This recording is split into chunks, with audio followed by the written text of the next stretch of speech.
Guys, I'm Captain Mike and welcome back to the Inside Scoop, your Florida Keys legit offshore fishing forecast. August 8th, okay, let's talk about what's right ahead of you as far as weather is concerned. We've got a pretty steady pattern that we're looking at here for the next probably 7 to 10 days. Looks like east-southeast winds, 10 to 15 maybe offshore. 25–30% chance of showers, and basically just typical weather for summertime here in the Florida Keys, typical summertime patterns. Okay, look, just keep an eye out for those storms, right? As that storm approaches, it's gonna create higher winds, higher seas. So an area that may have been flat calm early in the morning, when those storms start rolling through, that could be a different story altogether. So just keep a sharp eye on those. Avoid those storms. Give them a chance to come through. Don't try and fight them. You're never going to win. And then get back out there once it blows through. So that's pretty much the pattern. Hot, humid, okay? We know that 90 to 100 degrees every day. Humidity feels like it's 150% or whatever they rate that by. All I know is it's really hot and really humid. You might be wondering why I'm holding a swordfish bill in my hand, but we're gonna get into that in a minute. So look, a lot of cool stuff going on in the Keys right now, a lot of opportunities, but it certainly isn't what it was, okay? Let's be honest with each other. Here we are, summer doldrums. We're middle of August, well, early August, but approaching the middle of August. You know, the temperatures, the weather patterns, they all have an effect on the fishery. This is not a transitional period in any way. This is just steady summertime patterns.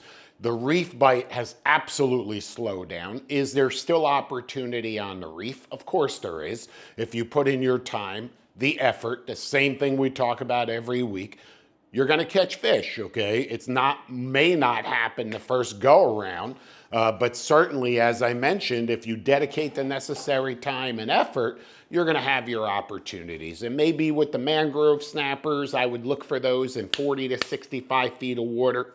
I would look for yellowtails a little bit deeper, for sure. Moving water, obviously necessary, fresh bait, all of the things that we talked about. I want to remind you how important boat positioning is when you're setting up and anchoring, that your chum and your baits are flowing back over the area you want to fish. If it's the yellowtail, you've got to scale it down. Don't be afraid to go all the way down to 12-pound diamond presentation fluorocarbon. Okay, I mean, this stuff's nearly invisible and these fish could be really spooky.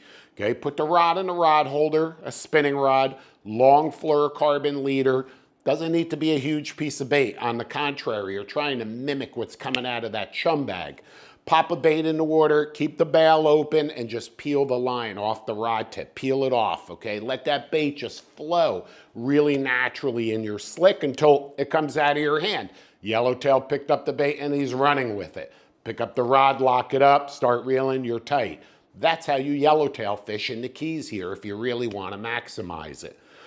The mangroves, on the other hand, are a different fish altogether, a different behavior altogether. I have found the best mangrove fishing is not feeding the baits out, but letting them sit right on the bottom. Okay, let that bait sit right on the bottom. Bigger mangroves, they're spooky, they investigate. Okay, they really spend a lot of time investigating that bait.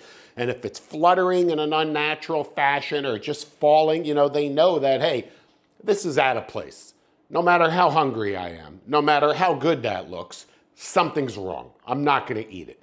And then it settles down on the ocean floor where it just sits. And then slowly they get kind of accustomed to it, and then they'll come in and suck it down. So I really prefer to fish those baits on jig heads, right on the bottom. Once again, fresh bait is vital.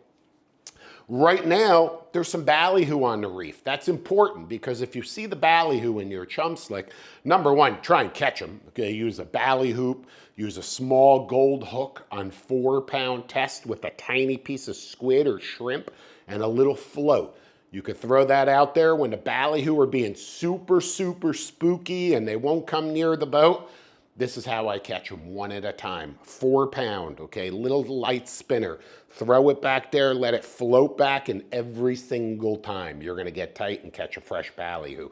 You don't need a ton of them, but every single one you get, drop them down immediately. A live ballyhoo on the bottom of the reef is a bite. I promise you that. That translates into a bite. More importantly, there's some cirro mackerel around. Typically, we don't see a lot of cirros in the middle of the summertime. But if the bait's there, if the ballyhoo are there, don't be surprised if you start seeing mackerel sky on these baits. And once again, the best way to catch those cirro mackerel, if that opportunity presents itself, is get yourself one of those ballyhoo, okay, and create a little stinger rig, a short little treble on a little piece of wire, okay, throw that thing up current, and let it just drift down right across your chum slick, the ballyhoo up on top with the little wire stinger rig. Any mackerel that are around are gonna literally just come in and sky on that bait and destroy it. I love that fishery. It's a lot of fun because it's very visual. You can read your ballyhoo's reactions and know when you're about to get a bite. Okay, you're watching that ballyhoo and he starts flipping out. You know his time has come, all right? And I'll tell you, super, super exciting. A nice light tackle, little light tackle spinners. You're gonna have a ball with those cirro mackerel. And they're a great fish to eat. They really are. It's far better than king mackerel, okay? Equivalent to Spanish, I'd say they're really, of course, very, very similar, but a great fish for the dinner table, all right? Other opportunities on the reef still exist with mutton snappers. Most of the muttons on the reef are gonna be in that 16 to 20 inch range, but don't be surprised when a 15-pounder clobbers a bait. Could happen at any time. There's some groupers on the reef still, but those numbers are dwindling. They've been taking a pounding all season. So I wouldn't specifically target that, but don't be surprised if you see a grouper on the reef, all right? Moving a little bit further offshore, let's talk about that dolphin bite. It has slowed, but there's still a lot of fish out there, and fish are consistently moving through. Remember, dolphin can swim great distances. They can migrate great distances in a single day. So fish that may be here today, they could be up off Miami tomorrow, or fish that are way away from us off Key West or even further could be right here tomorrow. So every day is a new day. Okay, I've been spending quite a bit of time dolphin fishing. Let me tell you what we're seeing out there, real time. Not very much until you hit that 650 to 680 line. Once you hit that 650 to 680, let me tell you something, there's so much grass out there. We were out day before yesterday, Wednesday, and we ran across the largest mats of sargassum that I have seen in years here. I'm talking football field sizes of big grass beds, solid, thick formed sargassum. Ton of bait, ton of flying fish all over them, but not a lot of dolphin. Okay, we didn't put in a lot of time. We don't spend all day looking for the schoolies, a little here, a little there. But certainly we've seen those numbers dwindle. Earlier in the week, we had a fantastic trip, one after the other. This, most recent trip, we struggled to even find a few bites. Other boats absolutely caught them. Guys that are going out there with the live pilchards, that's a no-brainer. Speaking of which, the bait. Right now, the abundance of bait throughout the Keys is outstanding. There's mullet, there's threadfins, there's pilchards, there's the ballyhoo, and that's obviously vital to all of our fisheries. If the food sources are there, the fish are gonna be there, okay? They go hand in hand. So having an abundance of bait is really important. The only bait you're not gonna see a lot of right now are pinfish, unless you go way up in the Gulf. But here on the ocean side, we're just not seeing a lot of pinfish at all, okay? Again, typical summer. Snappers, all sorts of stuff get in the trap, around the trap, and the pinfish, it's just not a good time of the year for pinfish on the ocean side. Getting back to it, like I said, on the dolphin fishery, if you can load up on live baits, that's great, but it's not, 100% vital. We really like to up the challenge. I like to go out there, troll artificial lures. The Zac attacks and the extra small have been really successful for us. It just puts a whole new twist on it. You know what I mean? I can troll faster, I can cover more miles, it's clean, and for me, it's just much more rewarding. It's not about how many dolphin can I catch, it's how can I catch them. Just my thing. If you're all about numbers, do it your way. Ballyhoo, a rigged ballyhoo, come on, that's a no-brainer. We always have rigged ballyhoo on the boat. Let me rephrase what I'm saying. We've always had ballyhoo on the boat. Rig ballyhoo, single, double hook. Again, I don't prefer to troll them, but that's a no-brainer. It's a staple and they work amazingly well. But we've always got some ballyhoo ready to throw out to a fish because if schoolies, approach the boat or, bigger fish, you come up on some debris, a turtle, whatever it may be, being able to just take a fresh ballyhoo, throw it on a hook and throw them out there, that equals a bite, okay? Dolphin can't resist that. That equals a bite. So always have the spinners ready with the ballyhoo, okay? And rigged and ready. Don't wait for that opportunity because they're only gonna give you a couple of seconds. And I'm telling you, if you stumble around, it's gonna be over. So, a lot of birds, a lot of grass. I prefer to fish the birds over the grass, meaning if I find a well-formed weed line, great. But if there's no life, if there's no birds picking on it, nobody's home. On the other hand, if I'm looking around with the binoculars and I see a flock of birds and they're all working, I guarantee you something's going on right there. There's a feeding scenario unfolding right there in front of you. Where are you gonna fish? I'm fishing right there. Okay, so just keep your eyes peeled for everything that's happening around you. And I've said it in seminars recently, and I'll tell you, binoculars are vital for successful offshore dolphin fishing for that reason alone. Your eyes can only see so far, but having the assistance of those glasses is gonna open up a whole new world. It's gonna expand everything that you're looking at and literally just blow up your playing field. It's really important. Using the binoculars, of course, that's in conjunction with the radar. My Furuno TZT XL, my radar, is unbelievable, right? In bird mode, look, yeah, I'm looking for birds, but you know what else I'm able to find? Those weed patches. I could literally read the weed. Okay, the big patches right on the screen and go, hey, right there's a weed line. Let's 2 miles, 180 degrees or whatever it is. That's such a vital tool. It's that situational awareness, right? That's gonna keep us all hooked up. But getting back to it, start to look for those schoolies in 650 to 680, work your way further offshore. There's definitely some nicer fish mixed in lately. So the numbers have dwindled a bit, but the quality of the fish has definitely gone up, no question. Another thing when you're offshore, sword fishing, okay? Here's, what could be one of the best bets right now in the Keys is to go sword fishing. The bite is excellent, very, very consistent. You're targeting the most technical fishery, the gladiator of the sea for such good reason. Swordfish 50 to 550 pounds at any time can jump on your bait. This is a fish that hunts in the deep, dark depths, that is a master of thriving in such a hostile environment.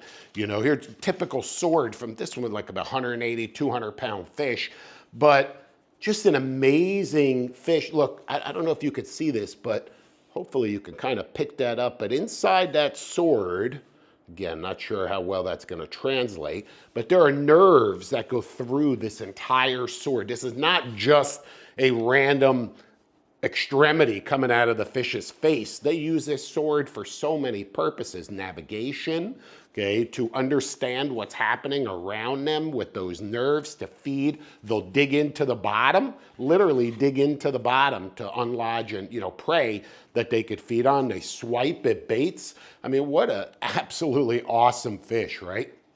And right now, that bite's hot. It's strong, it's consistent, so it's a great time to go out there and do it. Keep in mind though, I highly recommend going out with somebody who, of course, has done this before. There's so many technicalities to daytime sword fishing and so much that goes into it. If you're not really in it and understand it, you're probably gonna fail. And that's okay because, so many guys say, hey, I went daytime sword fishing 12 times before I caught one, 15 times before I caught one. That seems to be the average.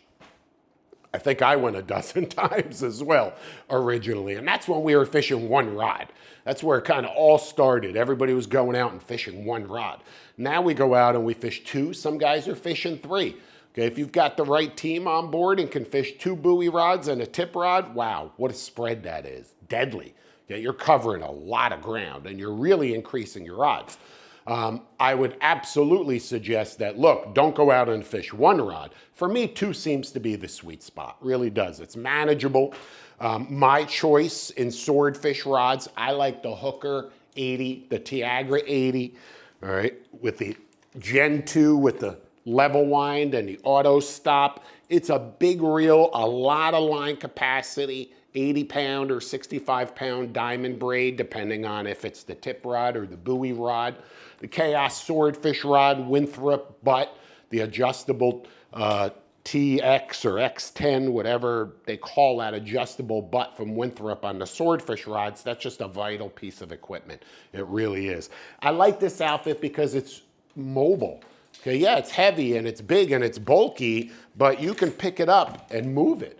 Okay, easily. You could walk around the boat, you could walk up or down, whereas some of the other reels out there, to me, are just too heavy, too bulky. I also like the fact that you can wind manually. So you've got the motor and you can wind. Okay, a lot of guys, in all honesty, don't like those reels, the hookers on the Tiagras. They call them like Frankenstein reels that have just been pieced together. I don't know, it's a matter of opinion, I guess. So, but do your homework. That's what I'm saying, is before you go out and make that commitment, understand everything that's involved. That swordfish bite lately has been strong from 1550 to about 1750. Okay, so great time to go out and do that. The humps, there's blackfins, there's some skipjacks around.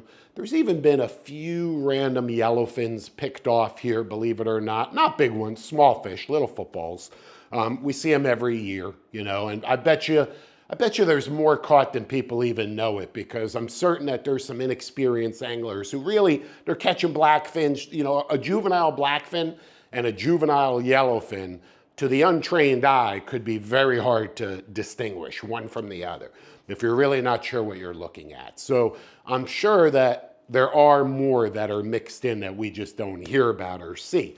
There's certainly not enough to go out and specifically target yellowfin tuna, but if you put in your time out there in the deep, you know, and you catch enough blackfins and skipjacks, like I said, just don't be surprised if a small yellowfin pops into the spread at one point. You know, really, really a cool treat, but most of these are real small.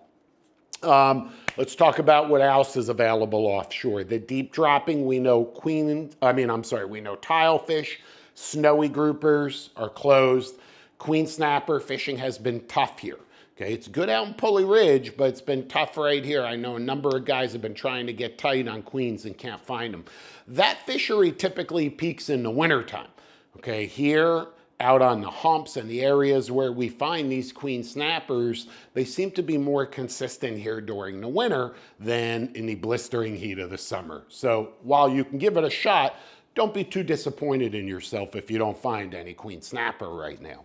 Look for the black belly rosefish to fill the gap. Their numbers are always plentiful. You can go out there, drop a chicken rig to the bottom, catch 3 to 5 almost every time. And some deep water around, I like to fish for the black bellies, 950 to 1200 feet.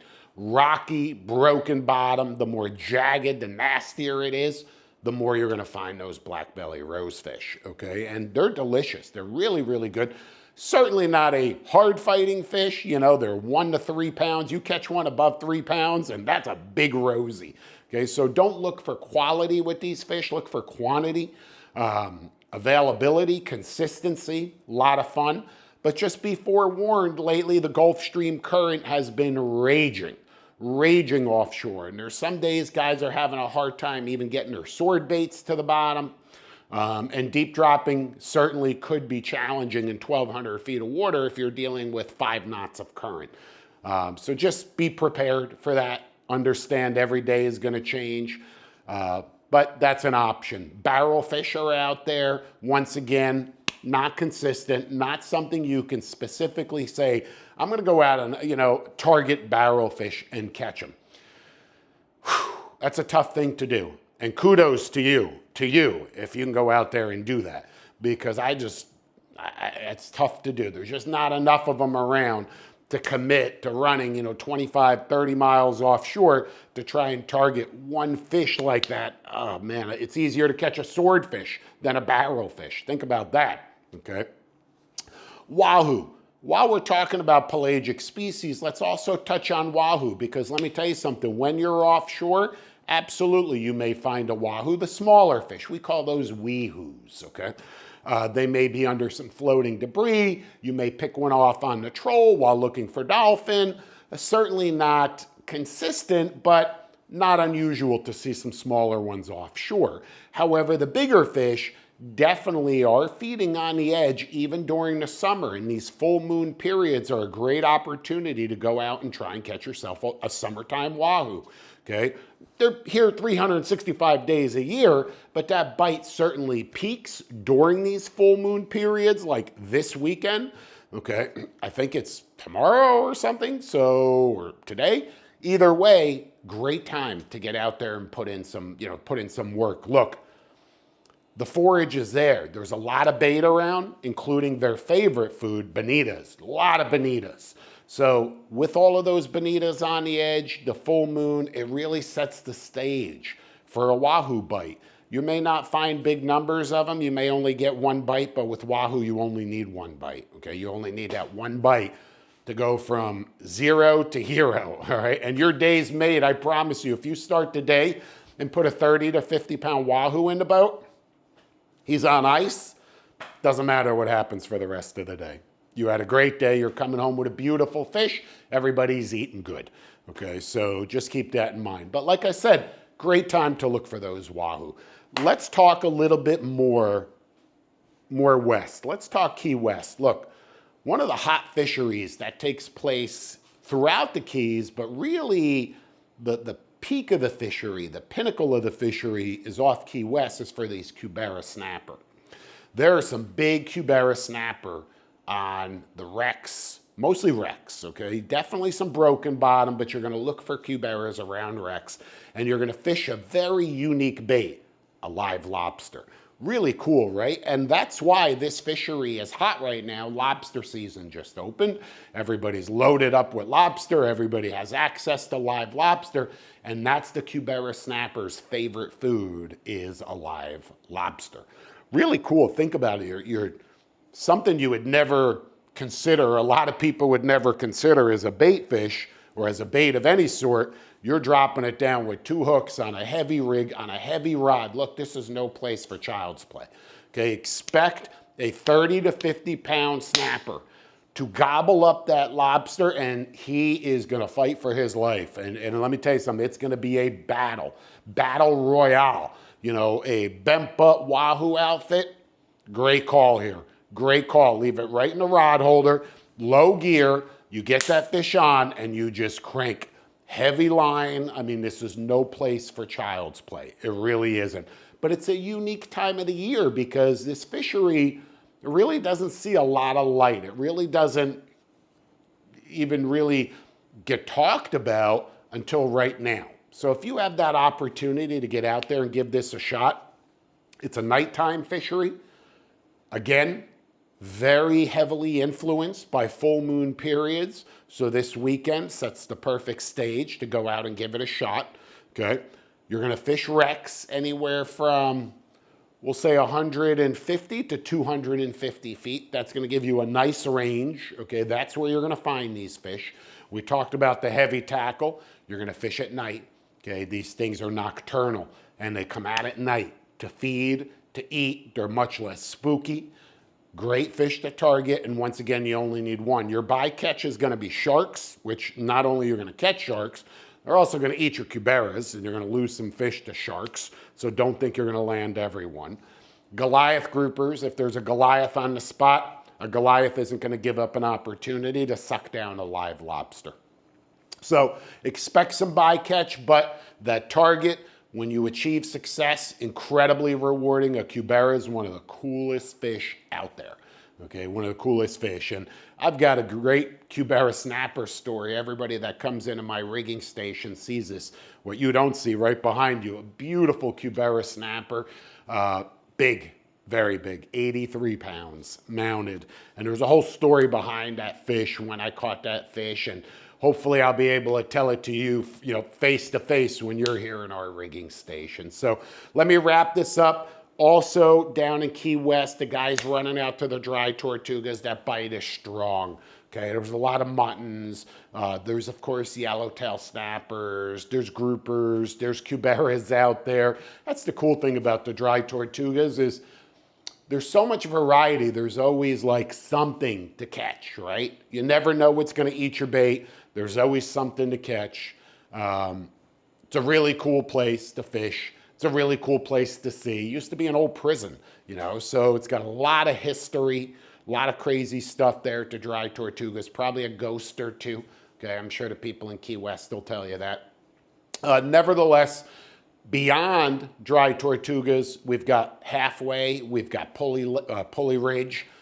These areas, good time to get out there if the weather patterns hold up. You know, guys are running out in these big offshore center consoles and loading up on bottom fish. A lot of jig fishing takes place out there in that 600, 650 foot range. Kitty Mitchell's one of the most incredible fish out there. That's one of the only places you'll ever have a shot at such an incredible fish. So don't discount an opportunity to get out the Pulley Ridge. That's a bucket list trip if you've never done it. Okay, but be careful. You do it once and you're going to be hooked. All right. Quick update here. Our lodge, our angling retreat, Captain Mike Genoun's Offshore Fishing Academy is yet even closer to launching. We're making progress. We're just trying to wrap up construction of all of this and already starting to book courses, wahoo courses, swordfish courses, deep drop courses. We've got a lot of cool stuff, but I think the most important thing to remember is every one of our courses is customized for you. I want to learn about you, what your goals are. It doesn't make a lot of sense to teach somebody how to catch a bonefish who wants to catch a blue marlin. Just an example. So we work very closely with our clients to put together really a customized trip that's going to just give them this incredible experience and this hands-on instruction that you just can't get anywhere else. So, you know, keep that in mind. More information in the description below. So look, a lot of opportunities. If you're traveling down, it's a good time to come down. Just keep an eye, as I mentioned, on those passing storms. Otherwise, weather seems pretty stable. A lot of opportunity on the ocean side from Key Largo to Key West. Remember, from the reef to the edge, looking for a wahoo, dolphin fishing, the humps, sword fishing, available deep dropping out there as well. There's always something to do here. If you put in the time, you put in the effort, you're going to be rewarded. And finally, guys, we're also booking our wahoo courses this winter. All of the elite members of Florida Sport Fishing TV Plus, with that membership, you're also invited on a 6-hour hands-on instructional wahoo course right here in the Keys. So a win-win right there. If you're not already a member, check it out at fsftv.com. Get out there. I'll see you on the water.